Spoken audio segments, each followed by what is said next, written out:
మిత్రులారా, ఆనాడు ఇక్కడే దళిత గిరిజన దండోర కార్యక్రమాన్ని తీసుకున్నప్పుడు పెద్దలు ప్రేమ్ సాగర్ రావు గారు బాధ్యతను తీసుకొని ఆనాడు ప్రభుత్వం నిర్బంధాలు కొనసాగిస్తుంటే, అడ్డంకులు సృష్టిస్తుంటే, ఏది ఏమైనా నలుమూలల నుంచి అడవి బిడ్డలు ఆదివాసీలు ఇంద్రవల్లికి కదం దొక్కి ఆనాడు వేలాది మంది వచ్చి దళిత గిరిజన దండోరను ఆశీర్వదించి ఆగస్టు 9, 2021 నాడు కల్వకుంట్ల చంద్రశేఖరరావు మీద సమర శంఖం పూరించి ఈ తెలంగాణ గడ్డ మీద చంద్రశేఖరరావు కుటుంబాన్ని బొందబెడతామని చెప్పి ఆ అమరవీరుల స్తూపం సాక్షిగా ప్రతినబూని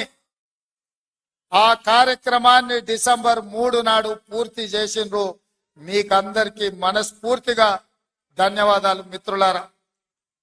మిత్రులారా, ఇక్కడ మట్టికి గొప్పతనం ఉన్నది, ఇక్కడ గాలిలో పౌరుషం ఉన్నది, ఇక్కడ తినే తిండిలో వేసే అడుగులో పోరాట పటిమ ఉన్నది. ఈ గడ్డ మీద మీ బిడ్డ కొమరం భీం జల్ జంగల్ జమీన్ అని చెప్పి ఆనాడు రాజ్యాలకు వ్యతిరేకంగా, అదే విధంగా రామ్జీ గోండు ఈ ప్రాంత గోండు బిడ్డ బ్రిటిషర్స్ కు వ్యతిరేకంగా, రజాకర్లకు వ్యతిరేకంగా కొమరం భీం ఆనాడు పౌరుషంతో పోరాడారు. ఈనాడు చరిత్ర పుటలలో పోరాటాల గురించి చర్చించాలి అంటే, పౌరుషం గురించి ప్రస్తావించాలి అంటే రామ్జీ గోండు కొమరం భీం గురించి ప్రస్తావించకుండా ఏ చరిత్ర మొదలు అవ్వదు అని చెప్పి నేను సగర్వంగా ఈ సందర్భంగా చెప్తున్న మిత్రులారా. అలాంటి పోరాట స్ఫూర్తిని తీసుకొని కేస్లాపూర్ గుడిలో దర్శనం చేసుకొని నాగోబా ఆశీర్వాదం తీసుకొని తప్పకుండా ఈ గడ్డ మీద ఇందిరమ్మ రాజ్యం తీసుకొచ్చి దళితులకు, గిరిజనులకు, ఆదివాసులకు, బలహీన వర్గాలకు, మైనారిటీలకు వాళ్ళు మెచ్చే ప్రభుత్వం, వాళ్లను ఆర్థికంగా సంక్షేమ రంగంలో అభివృద్ధి ప్రాంతం వైపు నడిపించే ప్రభుత్వాన్ని ఏర్పాటు చేస్తామని చెప్పినాం. ఇవాళ ప్రభుత్వం ఏర్పడ్డది. ఆ ప్రభుత్వం ఏర్పడ్డది కాబట్టే మా ప్రభుత్వం మొట్టమొదటి అభివృద్ధి కార్యక్రమం ఆనాడు మాట ఇచ్చినాం. ఇదే ఇంద్రవెల్లి అమరవీరుల స్తూపం సాక్షిగా అభివృద్ధి కార్యక్రమాలను తీసుకొని ముందుకు వెళ్తాం. ఆదిలాబాదును దత్తత తీసుకుంటాం. తప్పకుండా ఈ ప్రాంతాన్ని, తప్పకుండా ఆదిలాబాదు ప్రాంతాన్ని, ఈ అడవి బిడ్డల ప్రాంతాన్ని, ఈ అమాయకుల ప్రాంతాన్ని, ఈ ఆదివాసీల ప్రాంతాన్ని అభివృద్ధి పదం వైపు నడిపించే బాధ్యత ఇందిరమ్మ రాజ్యం తీసుకుంటదని ఆనాడు ప్రతిజ్ఞ చేసినాం. ఈనాడు అభివృద్ధి కార్యక్రమాలలో భాగంగా గూడాలకు రోడ్లు, గూడాలకు తాగడానికి నీళ్లు, నాగోబా గుడి అభివృద్ధి కోసం, అదే విధంగా ట్రైకార్ నేతృత్వంలో ఈ విద్యార్థుల చదువుల కోసం ఈ ప్రాంతంలో మనము అభివృద్ధి కార్యక్రమాలను ప్రారంభించినాం. మిత్రులారా, ఆయల్ల నేను చెప్పిన ఇంద్రవెల్లి పర్యటన ఉందన్నప్పుడు కాంగ్రెస్ పార్టీ వాళ్ళే 1981లో ఈ ఆదివాసీ బిడ్డలను పొట్టన పెట్టుకున్నారు. ఏ ముఖం పెట్టుకొని కాంగ్రెస్ నాయకులు ఇంద్రవెల్లి దర్శించుకుంటారని కొంతమంది సన్నాసులు ప్రశ్నించారు. ఆనాడు నేను ఇదే గడ్డ మీద నుంచి క్షమాపణ చెప్పిన. ఉమ్మడి రాష్ట్రంలో సమైక్య పాలనలో సీమాంధ్ర పాలకులు తెలంగాణ బిడ్డలను, ఆదివాసీ బిడ్డలను, అడవి బిడ్డలను తుపాకీ తూటాలతో నేలకు వరుగుతుంటే, వాళ్ళ రక్తం చిందుతుంటే నిస్సహాయులమై సమైక్య పాలనలో చేతులు కట్టుకొని కూర్చున్నారు కొందరు. అది జరిగింది తప్పు. తప్పు జరిగినందుకు మన్నించండి. మా ఇందిరమ్మ రాజ్యంలో ఆదివాసీ బిడ్డలను ఆదుకుంటాం. తప్పకుండా కుటుంబాలను హక్కున చేర్చుకుంటాం, గుండెల్లో పెట్టి చూసుకుంటామని ఆ ఎల్ల మాటిచ్చినాం. ఇవాళ ఆనాడు అమరులైన కుటుంబాలకు ఇందిరమ్మ ఇండ్ల పట్టాలే కాదు, ఇండ్లు కట్టుకోవడానికి 5 లక్షల రూపాయల కుటుంబాలకు ఇచ్చి ఇవాళ నాడు అమరులైన కుటుంబాలను ఇవాళ ఆదుకునే కార్యక్రమం చేపట్టిన. మిత్రులారా, చరిత్రలో జరిగిన తప్పిదాలను సమైక్య రాష్ట్రంలో ఉమ్మడి పాలనలో జరిగిన దృష్టాంతాలను సరిదిద్దడానికి శ్రీమతి సోనియా గాంధీ గారు తెలంగాణ రాష్ట్రం ఇచ్చిండ్రు. ఆ ఇచ్చిన తెలంగాణ రాష్ట్రంలో ఈనాడు ఇందిరమ్మ ప్రభుత్వాన్ని మీరు తెచ్చుకున్నారు. నేను అడుగుతున్నా ఈరోజు ఈ వేదిక మీద నుంచి కల్వకుంట్ల చంద్రశేఖరరావును సూటిగా, 10 సంవత్సరాలు తెలంగాణ రాష్ట్రంలో మీ ప్రభుత్వం ఉన్నది కదా, ఏనాడైనా ఈ ఆదిలాబాద్ గురించి, అడవి బిడ్డల గురించి, ఈ ఆదివాసీల గురించి, ఆనాడు ఇంద్రవల్లిలో నేల కొరిగిన ఈ అడవి బిడ్డల గురించి ఒక్కరోజైనా ఆలోచన చేసినవా? ఈ కుటుంబాలను ఆదుకోవాలి, ఈ కుటుంబాల ఆత్మ గౌరవం నిలబెట్టాలి అని ఏ రోజైనా నీ మంత్రివర్గంలో చర్చించినవా అని నేను అడుగుతున్నా. ఇవాళ నువ్వు, నీ కుటుంబము, నీ కొడుకు, నీ బిడ్డ, నీ అల్లుడు, నీ సుత్తపల్ల కోసమే తెలంగాణ రాష్ట్రం వచ్చిందా? లేకపోతే ఈ ఆదివాసి బిడ్డల కోసం, ఈ బలహీన వర్గాల కోసం తెలంగాణ రాష్ట్రం సోనియమ్మ ఇచ్చిందా అని చెప్పి నేను సూటిగా ప్రశ్నిస్తున్నా. ఇవాళ ఈ వేదిక మీద నుంచి సూటిగా టిఆర్ఎస్ నాయకులకు నేను చెప్పదలుచుకున్నా, తెలంగాణ ప్రజలు 10 సంవత్సరాల మీ దుర్గమార్గమైన పాలనను, ఈ తెలంగాణ రాష్ట్రాన్ని చెరుకు తోటల్లో అడవి పందులు ఏ విధంగా అయితే విధ్వంసం చేస్తాయో, ఈ తెలంగాణ రాష్ట్రం మీద మీరు, మీ కుటుంబ సభ్యులు, మీ పార్టీలు పడి దోసుక తిని కొల్లగొట్టి విధ్వంసం చేసి ఈ తెలంగాణ రాష్ట్రాన్ని విధ్వంస రాష్ట్రంగా మాకు అప్పజెప్పిండ్రు. 7 లక్షల కోట్ల రూపాయల అప్పులు తెచ్చిండ్రు. మరి 7 లక్షల కోట్ల రూపాయల అప్పులు తెచ్చిన మీరు ఆనాడు మేము కట్టిన కడెం ప్రాజెక్టు కూలిపోతుంటే మరమ్మతులు చేసిండ్రా? ఈ ప్రాంతంలో సదర్మాటు ప్రాజెక్టు కట్టాలి అని అంటే సదర్మాటుకి మన నిధులు ఇచ్చిండ్రా? ఈ ప్రాంతంలో అడవి బిడ్డలుండే గూడాలకు రోడ్లైనా వేసిండ్రా? ఈ అడవి బిడ్డలకు మిషన్ భగీరథ పేరు మీద 40,000 కోట్ల రూపాయలు దోసుక తిన్నారు. తాగడానికి మంచినీళ్ళు ఇచ్చిండ్రా? ఒకవేళ మీరు ఈ గూడాలకు మంచినీళ్ళు ఇచ్చుంటే ఇవాళ మా మిత్రుడు బట్టి విక్రమార్క గారు 60 కోట్ల రూపాయలతోని మళ్ళీ గూడాలకు తాగడానికి నీళ్లకు నిధులు ఇవ్వాల్సిన పరిస్థితి ఎందుకు వచ్చింది అని చెప్పి నేను ఆ సన్నాసిని నేను అడుగుతున్నా. నిజంగా నేను అభివృద్ధి చేస్తే నాగోబా గుడికి 7 కోట్ల రూపాయలతోటి ఈ రోజు మేము కార్యక్రమాలు తీసుకోవాల్సిన పరిస్థితి ఉంటుండేనా? ఇవాళ గూడాలకు, రోడ్లు లేని ప్రాంతాలకు 27-28 కోట్ల రూపాయలతోటి ఇవాళ రోడ్లు వేసే అవకాశం మాకు వస్తుండేనా? ఇవాళ ట్రైకార్ ద్వారా చదువుకునే పిల్లలకు తరగతి గదులు లేకపోతే 10 కోట్ల రూపాయలతోటి ఇవాళ తరగతి గదులు, ఆదివాసి బిడ్డలు చదువుకోవాలి, ఐఏఎస్లు, ఐపీఎస్లు కావాలి, ఈ రాష్ట్రాన్ని, దేశాన్ని ఏలాలి అని చెప్పి ఇవాళ 10 కోట్ల రూపాయలతోటి తరగతి గదులు మేము నిర్మించినాం తప్ప నిర్మించడానికి నిధులు ఇచ్చినాం. ఒక్క రోజైనా ఈ బిడ్డల కోసం నువ్వు సమీక్ష చేసినావా అని నేను అడుగుతున్నా. ఎంతసేపు నీ బిడ్డలు, ఎంతసేపు నీ దోపిడి, ఎంతసేపు నీ ఫామ్ హౌసులు కట్టుకోవాలన్న ఆలోచన తప్ప నీ కొడుకుకో బిడ్డకో ఉద్యోగాలు ఇవ్వాలి, పదవులు ఇవ్వాలి, ప్రజలు బండకేసి కొడితే మళ్ళీ శాసన మండలి సభ్యత్వం నీ బిడ్డకు కవితకిచ్చినవు తప్ప తెలంగాణ ఆడబిడ్డలకు, చదువుకున్న పిల్లలకు ఉద్యోగాలు ఇచ్చినవా అని నేను అడుగుతున్నా. నువ్వు ఉద్యోగాలు ఇవ్వక, 10 సంవత్సరాలు స్టాఫ్ నర్సులు నియమించక నువ్వు నిర్లక్ష్యం చేసిన కాబట్టే మొన్న మా దామోదర్ రాజ్ నరసింహ గారు వైద్య ఆరోగ్య శాఖ ద్వారా ఎల్బీ స్టేడియంలో 7,000 మంది ఆడబిడ్డలకు స్టాఫ్ నర్సు ఉద్యోగాలు మేమొచ్చి ఉద్యోగాలు ఇచ్చినాం. నీ బిడ్డను నిజామాబాద్ ఎంపీలా బండకేసి కొడితే తండ్రిగా నీకు దుఃఖం పొంగుకొచ్చింది. నీ బిడ్డకెంబడే శాసన మండలిలో మళ్ళీ పదవి ఇచ్చినవు గాని గా ఆడబిడ్డలకు స్టాఫ్ నర్సు ఉద్యోగాలు ఇచ్చినవా? గది నీ నీతి, నీ జాతి. మరి మేము 7,000 ఉద్యోగాలు స్టాఫ్ నర్సులు ఇచ్చినాం. ఇవాళ నీ అల్లుని, నీ కొడుకుని మంత్రిని చేసుకున్నాం.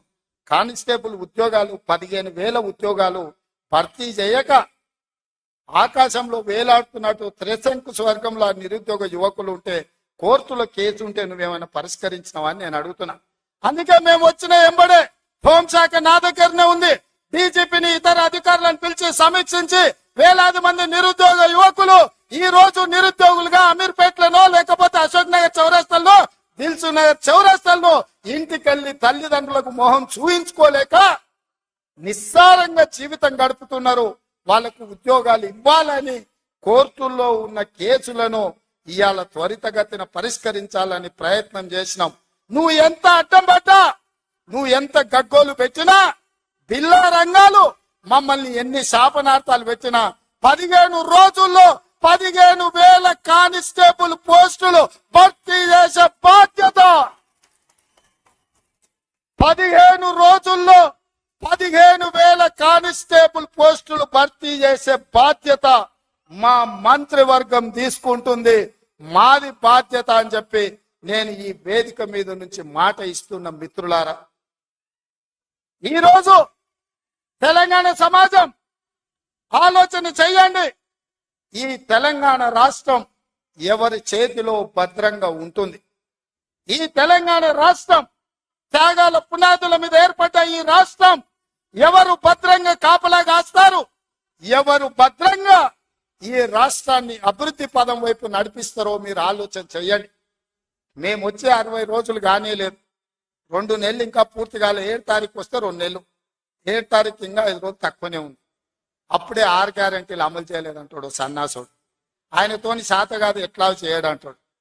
పిల్లి శాపనార్థాలకు ఉట్టి దిగిపడుతుందా?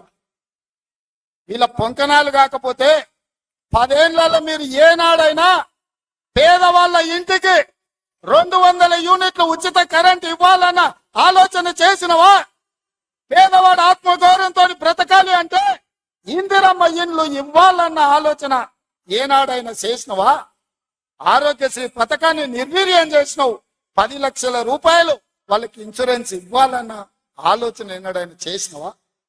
ఇవాళ అందుకే ఆడబిడ్డల్ని ఆదుకోవడానికి 500 రూపాయలకు సిలిండర్ ఇచ్చి ఆడబిడ్డల్ని ఆదుకోవాలి, కట్టెలపై కష్టాల నుంచి వాళ్ళని కాపాడాలి అని తొందరలోనే మా ఆడబిడ్డల కోసం 500 రూపాయలకి ఇంటింటికి సిలిండర్ ఇచ్చే బాధ్యత మా మంత్రివర్గం తీసుకున్నది. 1,00,000 మంది ఆడబిడ్డలతోని ప్రియాంక గాంధీ గారిని రప్పించి 1,00,000 మంది ఆడబిడ్డల సమక్షంలో సిలిండర్ 500 రూపాయల కార్యక్రమాన్ని తొందరలోనే మీ ప్రభుత్వం మన ప్రభుత్వం తీసుకోబోతుంది అని చెప్పి మా మిత్రులందరికీ నేను చెప్పదలుచుకున్నా. అదేవిధంగా మిత్రులారా, ఇంటికి ఉచిత కరెంటు 200 యూనిట్ల వరకు ఇస్తామని ఆనాడు చెప్పినాం. పోయిన సంవత్సరం ఎవరెవరు ఎంతెంత వాళ్ళ ఇంటికి కరెంటు వాడినరో ఆ లెక్క కట్టి ప్రతి ఇంటికి తెల్ల రేషన్ కార్డు ఉన్న వాళ్లకు 200 యూనిట్ల వరకు తొందరలోనే ఉచిత కరెంటు మీ ఇంటికి ఇచ్చే బాధ్యత, మీ కుటుంబాలను ఆదుకునే బాధ్యత మన ప్రభుత్వం తీసుకుంటుంది, పేదల ప్రభుత్వం తీసుకుంటుంది. ఆ ఎల్లా ప్రగతి భవన్ అనే పేరు మీద పెద్ద గడిని నిర్మించుకొని కష్టాలు చెప్పాలి అని గద్దరన్న పోతే ఎర్ర టెండకు మిట్ట మధ్యాహ్నం 3 గంటలు నీ గేటు దగ్గర నించోబెట్టినావు కదా కేసీఆర్. ఈ పాపం ఊరికెపోతుందా అని నేను అడుగుతున్నా. అందుకే కదా పార్టీని మొన్న జరిగిన ఎన్నికలలో బొక్కలు ఇరగొట్టి బోర్ల బొక్కలేసి గుణపాఠం చెప్పిండ్రు. గద్దరన్న ఉసురు తలిగింది కాబట్టి మీ బొక్కలు ఇరిగిన బిడ్డ, అది గుర్తుపెట్టుకోండి అని నేను చెప్పదలుచుకున్నా. అందుకే మిత్రులారా, ఇవాళ ఈ ప్రభుత్వం మీది మనది, ఈ ప్రభుత్వం పేదోళ్ళది. ఈ పేదోళ్ళ ప్రభుత్వంలో ఆదిలాబాదును దత్తత తీసుకుంటాం. తప్పకుండా తుమ్మిడిఎట్టి దగ్గర ఉత్తమ్ కుమార్ రెడ్డి గారి అనుమతితోని సాగునీటి ప్రాజెక్టును కడతాం, కుప్టి ప్రాజెక్టును కడతాం, సబర్మతి ప్రాజెక్టును కడతాం, కడెం ప్రాజెక్టును రిపేర్ చేస్తాం. ఈ ప్రాంతాన్ని సాగునీటి రంగంలో పైనుంచి వస్తుంటే మా కొండ సురేఖక్క చూపిస్తుంది, కింద క్రేన్ పెట్టి బావి తవ్వుకుంటారు నీళ్ల కోసం, సాగు నీటి కోసం. మరి ఆ సన్నాచోడు 1 కోటి ఎకరాలకు నీళ్లు ఇచ్చిన అన్నాడు. ఏడిచ్చిండా? వచ్చినా ఇవాళ హెలికాప్టర్ల పైనుంచి వస్తే ఎడారిని చూసినట్టుంది, ఎండిపోయిన పొలాలు కనిపిస్తున్నాయి. నీళ్ల కోసం బావులు తవ్వుకుంటారు. ఇవాళ బావి తవ్వే క్రేను అది చూపించి సురేఖక్క అన్న ఇంకా బాయిల వ్యవసాయమే ఉంది, ఇక్కడ నీళ్లు రాలేదని. ఇవాళ వస్తావా కేసీఆర్? నీకు మళ్ళోసారి చూపిస్తా ఈ ప్రాంతాన్ని. ఏనాడా నువ్వు వచ్చినవో రాలేదో నాకు తెలియదు, ఎన్నికలప్పుడు ఓట్లాడుకోనికి వచ్చి ఉంటావు కానీ ఈ ప్రాంతాన్ని చూడడానికి ఎప్పుడన్నా వచ్చినవా? రా, ప్రభుత్వం హెలికాప్టర్ పెడుతుంది, మేము వస్తాం, నీకు చూపిస్తాం. 1 కోటి ఎకరాలకు నీళ్లు ఇస్తా అనే పేరు మీద లక్షల కోట్ల రూపాయల దోపిడీకి పాల్పడ్డావు తప్ప ఈ ఆదిలాబాద్ కు నీళ్లు ఇవ్వలేదు. అందుకే ఈ ప్రాంతాన్ని సస్యశ్యామలం చేయడానికి సాగునీటి ప్రాజెక్టులను కట్టే బాధ్యత మా పార్టీ తీసుకుంటుంది, మా ప్రభుత్వం తీసుకుంటుంది. నిన్న మొన్న మాట్లాడుతున్నారు వాళ్ళు 3 నెలల 6 నెలల కేసీఆర్ మళ్ళీ ముఖ్యమంత్రి అవుతాడు, ఈ ప్రభుత్వాన్ని పడగొడతామని. నీ అయ్యా ఎవడ్రా పడగొట్టేటోడు? పడగొడతారా? ఎవడు కొట్టేది? నేను అడుగుతున్నా. వేలాది మంది మా యువకులు ఇక్కడ ఉన్నారు, మీరందరూ చూసుకుంటే ఊరుకుంటారా? పడగొడితే ఊర్లలోకి రానిస్తారా? ఊర్లలో ఎవడన్నా ఈ ప్రభుత్వాన్ని పడగొట్టాలన్న ఆలోచన చేస్తే మీ ఊర్లో యాప చెట్టుకు కోదండం వేసి కొట్టండి, లాగుల తొండలు ఇడవండి. ఇది ప్రజలు ఎన్నుకున్న ప్రభుత్వం, ప్రజలు ఆశీర్వదించిన ప్రభుత్వం, ప్రజల కోసం పనిచేస్తున్న ప్రభుత్వం. ఇది ప్రజా ప్రభుత్వం. ఆడ అనుకుంటుండు 1,00,000 కోట్లు పెట్టి కట్టిన కాళేశ్వరం కూలినట్టు ఈ ప్రభుత్వం కూలుతుందని. నీ అయ్యా నువ్వు దోపిడీకి పాల్పడ్డావు కాబట్టి ఆ కాళేశ్వరం గాలి వస్తే కొట్టుకుపోయింది. ఈ ప్రభుత్వం గాలి కాదు కదా, నీ కాందాన్ని మొత్తం వచ్చినా బోర్ల బొక్కలు పండబెట్టి తొక్కుతాం. ఎవడని ప్రభుత్వం పడుతుందనో 6 నెలలకో 3 నెలలకో కేసీఆర్ ముఖ్యమంత్రి అవుతాడని చెప్పిండంటే మూతి పండ్లు రాలుతాయని నేను చెప్పదలుచుకున్నా. ఇక మన చూసిన నిత్యానంద స్వామి అని ఒక ఆయన ఉన్నాడు, తెలుసు కదా మీకు అందరికీ. ఆయన ఇక్కడక్కడైతే లాభం లేదని పోయి ఎన్నో దీవి కొనుక్కొని దానికి రాజు అని ప్రకటించుకున్నాడు. ఇక కేసీఆర్ సంపాదించిన అక్రమ సంపాదన ఉంటే పోయి ఏమన్నా అడవిలో పోయి ఎక్కడన్నా పోయి దీవులలో పోయి దీవి కొనుక్కొని దానికి రాజు అని ప్రకటించుకోవాల్సిందే, లేకపోతే ఆయన ఫామ్ హౌస్ కి ఆయన ముఖ్యమంత్రి కావాల్సిందే తప్ప ఈ తెలంగాణ రాష్ట్రానికి మళ్ళీ జన్మలో ముఖ్యమంత్రి కాదు కదా, మంత్రి పదవి కూడా కేసీఆర్ కు రాదని నేను చెప్పదలుచుకున్నా. నువ్వు చేసిన పాపాలకు నువ్వు పాపాల భైరవుడివి. ఈ నిరుద్యోగ యువకులను, ఉద్యమకారులను, అమరవీరుల కుటుంబాలను, రైతులను, దళితులను, గిరిజనులను, మైనార్టీలను, మహిళలను నిలువు దోపిడీ చేసి నిలువున ముంచిన నువ్వు, నీకు సిగ్గన్న ఉందా మళ్ళీ పదవి కావాలని అడగడానికి? నీకు కొంచెమైనా రోషం ఉన్నదా అని నేను అడుగుతున్నా.